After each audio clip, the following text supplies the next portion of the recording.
आगे बढ़ेंगे। Singapore, south Korea, Japan और चीन जैसे कई देश इस वक्त एक बहुत बड़ी समस्या से जूझ रहे हैं। इन देशों में तेजी से घटती फर्टिलिटी रेट ने इन्हें बूढ़ा देश बना दिया है। अब इनके अस्तित्व पर खतरा मंडराने लगा है और इसको लेकर चिंता जो है वो अब जोर पकड़ रही है। रिपोर्ट में देखिए।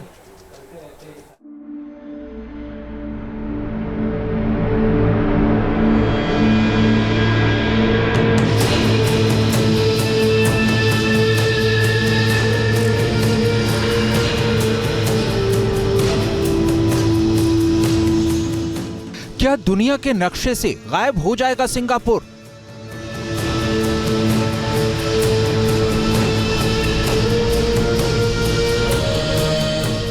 क्या विलुप्त हो जाएंगे कई अमीर देश?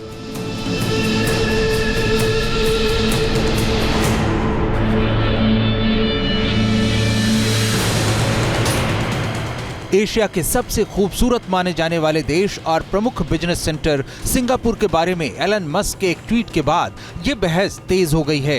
दुनिया के मशहूर उद्योगपति एलन मस्क ने सिंगापुर को लेकर जो ट्वीट किया है उसमें उन्होंने लिखा है, सिंगापुर और कई दूसरे देश विलुप्त होने की कगार पर हैं। जिस पोस्ट को टैग करते हुए एलन मस्क ने चिंता जताई है उसमें इसकी वजहें भी शामिल हैं।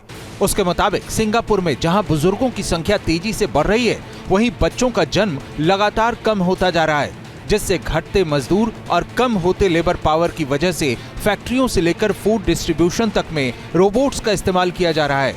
ऐसा होता रहा तो अगले कुछ दशकों में सिंगापुर में आने वाली पीढ़ियां नहीं बचेंगी। इसकी वजह है सिंगापुर में बेहद तेजी से घटती फर्टिलिटी रेट।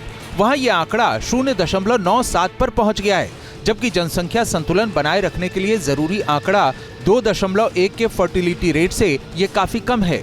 यही वजह है कि 2030 तक सिंगापुर की 25% आबादी की उम्र 65 साल से ज्यादा की हो जाएगी, जबकि अभी से यहाँ हर जगह robo cop, robo cleaner, robo waiter और रोबो डॉग दिखने लगे हैं। सिंगापुर में हर 10,000 कर्मचारियों पर रोबोट की संख्या 770 है। सिंगापुर के ये आंकड़े डराते हैं, लेकिन दुनिया के कई देश ऐसे हैं जहां तेजी से घट रही फर्टिलिटी रेट से कोहराम मचा हुआ है। 1970 के दशक तक दक्षिण कोरिया, जापान और चीन जैसे देशों में एक महिला के औसतन 5 से ज्यादा बच्चे होते थे, लेकिन अब इन देशों में एक महिला पर औसतन एक बच्चा भी नहीं है। इन देशों में आर्थिक दबाव और घरों की बढ़ती लागत के चलते 20 से 30 वर्ष की महिलाएं डेटिंग, शादी और बच्चों को जन्म देने से पीछे हट रही हैं।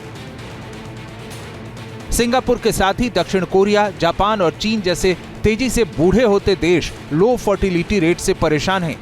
दक्षिण कोरिया में ये दर 0.72 है, जो दुनिया में सबसे कम है।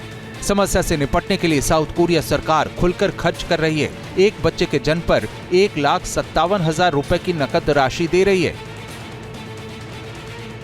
वहीं घटती आबादी से परेशान चीन की सरकार ने कॉलेजों में लव एजुकेशन शुरू करने का फैसला किया है। सरकार का मकसद युवाओं में प्रेम, शादी और बच्चे पैदा करने के प्रति बेहतर नजरिया विकसित करना है। चाहे सिंगापुर हो, साउथ कोरिया, जापान या चीन, दुनिया के इन देशों के लिए घटती प्रजनन दर और बढ़ती बुजुर्ग आबादी बड़ी आर्थिक और सामाजिक चुनौती बन गई है।